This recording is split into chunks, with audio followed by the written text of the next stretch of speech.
Assalamualaikum warahmatullahi wabarakatuh. Alur permohonan IMB rumah tinggal di Jakarta. Jadi perlu kami informasikan bahwa saat ini di Jakarta ada fitur baru bernama Ajib atau antar jemput izin bermotor, di mana jika kita sebagai warga Jakarta akan mengajukan permohonan perizinan, maka nanti sistemnya jemput bola yang akan dilakukan oleh petugas Ajib itu sendiri. Jadi kita tinggal istilahnya menunggu dan menyiapkan dokumen di tempat tinggal kita sendiri. Bagaimana cara kita mengakses dari petugas Ajib itu? Ada beberapa cara. Bisa ke call center dari PTSP, bisa via aplikasi Ajib atau webnya dengan akses smartphone atau tablet. Bisa juga kita datang ke kelurahan. Biasanya pada saat kita mau mengajukan sesuatu, nanti oleh kelurahan akan diarahkan contact person petugas Ajib. Jadi nanti juga ke kelurahan pun nanti akan diarahkan ke Ajib, kurang lebih seperti itu. Petugas Ajib ini kalau kita pakai aplikasinya, cara mengaksesnya ialah kita masuk ke web pelayanan jakarta.co.id, kita klik pesan Ajib, lalu kita akan diarahkan masuk ke home-nya. Jadi di situ kita diminta untuk meregistrasi atau berdaftar atau jika yang belum memiliki akun, dan jika sudah memiliki akun bisa langsung masuk mengakses ke Ajib itu sendiri. Nah, lalu nanti kita masuk ke home-nya itu atau ke berandanya. Kita jika sudah terdaftar, ada nama akun kita di paling atas. Tinggal kita memilih aktivitas apa yang akan kita lakukan. Misalnya kita memilih akan memesan petugas Ajib untuk membantu mengawal proses perizinan kita. Nah, setelah kita klik, kita akan diberikan form kosong yang harus kita isi, mulai dari lokasi kita, misalnya lokasi kita di mana. Nanti lokasi ini akan otomatis mengarahkan kita ke petugas Ajib yang bertugas. Jadi misalnya di lokasi kelurahan A ada 2 petugas, nanti kita pilih salah satu di antara petugas itu yang akan berkomunikasi dengan kita. Selain itu juga kita harus memasukkan NIK, nama, nomor telepon, serta izin apa yang akan kita ajukan. Misalnya izin dirikan bangunan tipe C untuk rumah tinggal sederhana.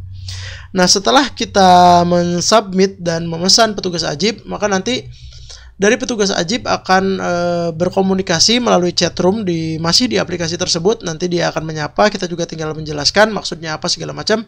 Nanti juga bisa dilanjutkan via personal melalui bisa WhatsApp atau telepon. Nanti petugas Ajib akan menginformasikan apa saja yang harus kita siapkan, bagaimana tahapannya, dan lain sebagainya.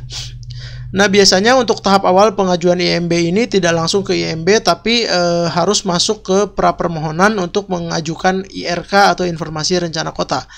Jadi nanti petugas Ajib akan menyiapkan beberapa form yang harus diisi untuk dokumen pra permohonan ini, seperti formulir permohonan IMB. Ini sudah disediakan, kita tinggal isi nama, alamat, lokasi proyek, serta yang penting di situ adalah ada kalimat bahwa kita akan mendirikan bangunan dan memohonkan IMB, serta lahan kita tidak bersengketa gitu. Jadi ini sebagai wujud pengajuan kita berupa tanggung jawab kita juga. Nanti di situ dibubuhkan materai dan tanda tangan.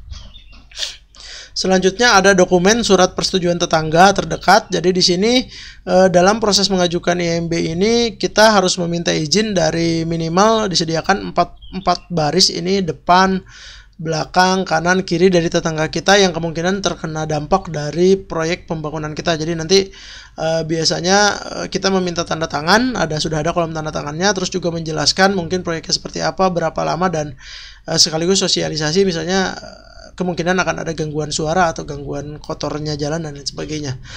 Dokumen persetujuan tetangga ini juga diketahui atau ditandatangan oleh ketua RT dan RW setempat dan dibubuhkan cap, sehingga statusnya menjadi lebih pasti gitu. Jadi bahwa kita mengajukan sesuatu itu sudah mendapatkan izin dari lingkungan sekitar kita. Yang dokumen ketiga ialah adanya surat pernyataan bongkar. Jadi misalnya kita lihat di poin 2, lahan kita sudah ada bangunan existing, mau direnovasi atau dibangun baru, biasanya ada proses pembongkaran. Nah, ini sebagai surat pernyataan bahwa kita akan membongkar bangunan tersebut gitu. Selain itu juga di poin ketiganya ada pernyataan bahwa kita siap dibongkar jika bangunan kita tidak sesuai dengan IMB yang diajukan. Jadi ini komitmen bahwa kita siap untuk melakukan pembongkaran gitu. Itu kurang lebih seperti itu. Di situ juga ada dibubuhkan materai dari pemohon. Selain itu, selain dokumen prapermohonan, ada juga beberapa dokumen administratif yang harus kita siapkan. Nanti petugas Ajib juga akan menginfokan, kita harus menyiapkan KTP, KK, NPWP yang sesuai dengan pemilik sertifikat. Jadi terkait perizinan ini satu nama ya, sertifikat dengan perizinan baik itu IMB atau IRK dan lain sebagainya itu namanya satu. Terus PBB tahun terakhir, sertifikat tanah, serta jika ada IMB lama dan AJB lama itu disiapkan juga. Nanti jika seluruh dokumen administratif ini sudah lengkap beserta asli dan fotokopinya, serta tadi form-form yang di halaman sebelumnya ada 3 form ini sudah kita isi lengkap, petugas Ajib kita hubungi untuk menjemput dokumen tersebut. Jadi nanti petugas Ajib akan datang ke lokasi permohonan kita. Mereka akan melakukan survei lokasi sekaligus ngukur-ngukur, menjelaskan tahapan perizinan, memverifikasi dokumen-dokumen yang ada di kita, serta menjemput dokumen. Dalam hal ini fotokopinya saja yang dibawa oleh petugas Ajib. Biasanya yang aslinya itu hanya difoto saja. Berikutnya ialah petugas Ajib akan menginput data-data kita ini ke dalam sistemnya mereka. Jadi kita sama sekali tidak menginput data ke sistem, hanya petugas Ajib yang melakukan. Proses ini kurang lebih dari mulai kita daftar ke petugas Ajib, memesan petugas Ajib sampai survei lokasi biasanya kurang lebih 3-4 hari, tergantung seberapa bisa kita janjian dengan petugas Ajibnya. Siapa tahu petugas Ajibnya lagi full atau sebaliknya kita juga lagi sibuk, biasanya tertunda gara-gara faktor itu, karena ini lebih ke sifatnya administratif saja. Jadi cukup singkat 3-4 hari. Berikutnya, setelah petugas Ajib menginput seluruh dokumen dan persyaratan yang dimohon pemohon, maka masuk ke tahapan pra permohonan IRK atau informasi rencana kota. Jadi dari sini kita diminta alamat email, nanti petugas Ajib akan mengirimkan notifikasi ke email kita seperti di layar. Kita akan mendapatkan nomor registrasi permohonan, tentunya ada NIK dan nomor telepon kita. Lalu kita bisa klik status pra permohonan kita. Kita bisa cek dari situ, nanti akan masuk ke web pra permohonan PTSP DKI. Nah, dari situ kita memasukkan NIK dan nomor telepon kita untuk mengecek data. Data ini ialah tadi dokumen IRK sampai mana statusnya gitu. Nah, dari sini kita klik, kita masuk ke lembar monitoring permohonan IRK-nya. Jadi di situ juga ada nama, NIK kita, waktu pengajuannya kapan. Nanti juga kita bisa cek statusnya. Jadi kita lihat yang paling kanan, kalau sudah warna hijau itu berarti sudah selesai. Jadi kita bisa cek secara berkala. Kalau belum selesai nanti ada informasinya belum selesai. Nah, ini kurang lebih prosesnya 6-7 hari sampai keluar dokumen bernama IRK atau informasi rencana kota. Nah, kalau sudah selesai maka nomor permohonan itu bisa diklik di yang ada panah itu, IRK-nya akan muncul seperti di lembar begini. Jadi informasi rencana kota itu nanti akan muncul seperti ini kurang lebih tampilannya. Nanti ada beberapa isinya, mulai dari gambar dan data IRK, baik file PDF, baik juga peta IRK berupa file DWG atau AutoCAD. Selain itu juga tentunya ada dokumen surat IRK-nya itu sendiri yang judulnya IRK dan persetujuan kesesuaian kegiatan pemanfaatan ruang. Jadi isinya adalah bahwa pemohon ini apa yang diajukan akan ada ketentuan-ketentuannya di IRK ini, mulai dari batasan lahan perencanaan, peraturan-peraturan terkait dan lain sebagainya. Nah, selain itu juga di bawahnya ada dokumen tambahan atau informasi tambahan seperti dokumen dasar dan panduan terkait, di mana berisi berbagai peraturan terkait dengan permohonan yang kita ajukan. Misalnya kita ngajuin IMB, berarti berbagai peraturan terkait IMB akan ada di web ini, tinggal kita download. Dan juga ada juga kolom komentar dari pemohon. Siapa tahu pemohon akan mengajukan pertanyaan kepada petugas Ajib atau petugas PTSP, bisa melalui langsung form tersebut. Terkait dengan dokumen dasar dan panduan yang tadi ada di IRK adalah isinya berupa berbagai peraturan ya. Jadi tidak perlu bingung bahwa dalam proses perencanaan ini berbagai peraturan sudah ada, tinggal di-download, mulai dari syarat IMB apa saja, penyusunan dokumennya bagaimana, peraturan-peraturan terkaitnya apa saja, dan ini sudah cukup lengkap. Bahkan ada beberapa video yang disematkan yang kita bisa akses juga untuk kita pelajari. Jadi ini tinggal diklik saja. Nah, selanjutnya apa saja isi dari IRK atau informasi rencana kota tersebut. Jadi kurang lebih isinya, pertama ada nomor pengajuan, data petugas Ajib itu sendiri sebagai perwakilan dari kita yang mengajukan izin, terus data pemohon, lokasi permohonan, data sertifikat tanah serta ketentuan-ketentuan seperti KDB, KLB, KDH dan lain sebagainya. Nanti terkait intensitas atau peraturan-peraturan itu kami akan sampaikan di materi yang lain supaya tidak terlalu lama materi ini. Terus juga ada peta lokasi kita yang lengkap dengan ketentuan-ketentuannya. Jadi terkait peta dari informasi rencana kota itu, kalau kita zoom kurang lebih tampilannya seperti ini. Jadi kita lihat yang garis-garis merah itu lokasi tanah kita ada di lokasi warna kuning R3. R3 itu berarti residensial atau perumahan. Berarti kalau kita mengajukan rumah itu diizinkan.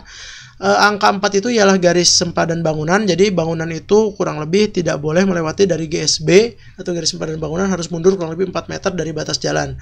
Dan kalau kita lihat ada huruf PJ itu berarti ada rencana pelebaran jalan pada depan lahan kita. Jadi misalnya jalan existingnya 6 meter, ternyata di rencana kota DKI itu akan dilebarkan menjadi 8 meter. Nah ini informasinya ada di situ. Berarti nanti kemungkinan besar di kemudian hari bisa jadi suatu waktu tanah kita akan berkurang 1 meter karena pelebaran jalan. Nah, pengurangan itu menjadi dasar dari daerah perencanaan kita. Di sana juga di IRK dilampirkan file DWG-nya atau AutoCAD-nya kita bisa download sehingga kita bisa menggambar langsung di file DWG ini. Terus terkait intensitas manfaatan ruang itu adalah isinya berisi informasi mengenai luas sertifikat tanah kita berapa yang sesuai sertifikat. Terus ada juga data dari BPN. Ternyata biasanya ada selisih tapi tidak signifikan. Misalnya ini data sertifikatnya 113 meter persegi, data BPN-nya 113,76. Terus juga ada informasi mengenai luas terkena rencana jalan. Tadi sudah diinfokan karena ada rencana pelebaran jalan kurang lebih mungkin 1 meteran. Nah ini akan berkurang lahan kita 6,4 meter persegi. Selain itu di IRK ini juga ada informasi pemanfaatan ruang mengenai KDB-nya berapa persen, misalnya 65%, KLB 1,95, ketinggian bangunan 3 lantai, KDH 15%, tipenya deret. Kalau deret itu berarti diizinkan untuk bangunannya nempel kanan kiri, tapi sempadan jalan atau sempadan bangunannya tetap ada ya di sisi depan. Selanjutnya juga luas dari daerah perencanaannya kita berubah dari tadinya sertifikat 113 menjadi 117 meter persegi. Mengapa luas daerah perencanaannya mengecil? Karena tadi kena pelebaran jalan. Jadi yang digunakan data di IRK ini ialah daerah perencanaannya merupakan pengurangan dari luas dari BPN dikurangi rencana pelebaran jalan, sehingga yang menjadi patokan atau acuan dalam perencanaan baik itu perhitungan KDB, KLB dan lain sebagainya ialah luas yang sudah dikurangi rencana jalan atau 107,3 meter persegi itu. Selanjutnya di IRK ini juga ada berbagai ketentuan dalam hal perencanaan pembangunan, khususnya ini mungkin bagi arsitek. Misalnya ada peraturan jarak bebas di belakang bangunan 2 meter, jadi bangunan kita tidak boleh nempel langsung ke belakang, tapi kanan kirinya boleh menempel. Itu biasanya untuk sirkulasi udara dan pencahayaan. Terus luas daerah perencanaan tadi sudah dibahas 107,3 meter. Terus KDB, koefisien dasar bangunannya ialah 65%, sehingga luas lantai dasar maksimal yang boleh dibangun 69 meter persegi, 65% kali 107. Luas KLB atau luas maksimal lantai yang boleh dibangun 209 meter persegi, itu merupakan 1,95 kali 107, serta maksimal tinggi bangunan 3 lantai. Dan KDH, kalau KDH itu koefisien daerah hijau itu minimal ya 15%, jadi minimal ruang terbuka hijau yang harus disediakan untuk resapan air dan penghijauan ialah 16 meter persegi. Jadi ini terkait ketentuan-ketentuan di IRK yang harus kita gunakan dan kita jadikan acuan dalam merencanakan. Dari situ maka setelah kita mengetahui berbagai peraturan tadi, kita baru mengajukan IMB-nya berupa gambar IMB. Jadi ada gambar skematik berupa peta situasi daerah, tampak potongan, detail pagar, detail septic tank sumur resapan, perhitungan intensitas, perhitungan volume sumur resapan. Ini semuanya disubmit baik dalam bentuk DWG dan PDF-nya ya ke petugas Ajib, serta gambar 3D SketchUp-nya. Jadi baik file 3D SketchUp-nya baik juga berupa PDF dalam bentuk image. Contoh dari gambar IMB ini kurang lebih seperti ini. Jadi ini AutoCAD dan PDF-nya kurang lebih nanti yang dimasukkan ada peta situasi di pojok kanan atas, ada denah-denah, tampak potongan, terus ada detail pagar karena ada juga ketentuan tinggi pagar itu di DKI ada ketentuannya sehingga gambar pagar harus disubmit juga. Terus ada perhitungan sumur resapan serta detail septic tank dan sumur resapan. Ini juga ada hitung-hitungannya ya untuk sumur resapan. Selain itu juga ada tabel intensitas yang menginformasikan bagaimana perbandingan antara batasan perencanaan atau peraturan dengan apa yang kita rencanakan. Kurang lebih proses untuk IMB ini mengajukan gambar ini kita anggap saja 4-5 hari, tapi kalau misalnya ternyata gambarnya sudah sangat siap, sangat lengkap, bisa jadi cuma 1-2 hari gitu. Nah, dari situ juga ada tabel intensitas, ini mungkin yang perlu diinformasikan sekilas. Jadi dari ketentuan di IRK tadi, maka ada batasan yang harus kita patuhi. Jadi luas daerah perencanaan, luas lantai dasar bangunan atau KDB, luas seluruh lantai bangunan, KLB, KDH, dan lain sebagainya, tinggi bangunan, maka kita dalam merencanakan bangunan tadi berdasarkan gambar yang kita usulkan harus memenuhi kaidah-kaidah ketentuan batasan tadi. Jadi KDB-nya nggak boleh berlebih, KLB-nya nggak boleh berlebih, sebaliknya KDH atau ruang hijaunya harus lebih besar dari ketentuan. Nah dari sini baru kita submit ke petugas ajib tadi. Begitupun ada gambar 3D SketchUp-nya.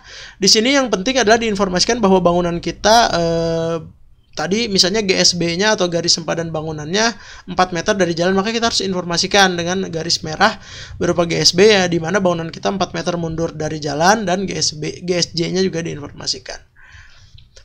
Setelah seluruh dokumen gambar itu kita submit melalui petugas ajib, maka petugas ajib yang akan memasukkan ke Jak Evo, ke aplikasi juga di PTSP. Jadi kita tidak masuk ke situ, itu petugas ajib yang mensubmit. Lalu gambar kita akan diverifikasi oleh petugas dari verifikasi teknisnya. Jadi ini yang akan benar-benar menyelia benar atau tidaknya gambar kita, sesuai dan tidaknya gambar kita. Tapi kita juga akan diinformasikan bahwa kita sudah punya nomor registrasi, tanggal permohonan, sebagai bukti bahwa kita sudah mengajukan izin. Jadi ini berproses lah kurang lebih izin kita. Kita juga bisa cek secara berkala ke petugas ajib, tapi pengalaman kami kemarin kurang lebih prosesnya 15-20 hari atau 14 hari kerja. Itu kalau misalnya lancar. Lancar itu berarti dokumen atau gambar kita tidak ada yang salah atau tidak ada yang dikoreksi. Tapi kalau misalnya kemungkinan ada kesalahan atau ada yang harus diperbaiki atau tidak lengkap dan harus dikoreksi, bisa jadi waktunya ini lebih panjang. Jadi tergantung gambar yang diajukan selengkap dan sebenar apa. Setelah verifikasi gambar ini selesai dari tim teknis, maka akan keluarlah NPR atau nota perhitungan retribusi.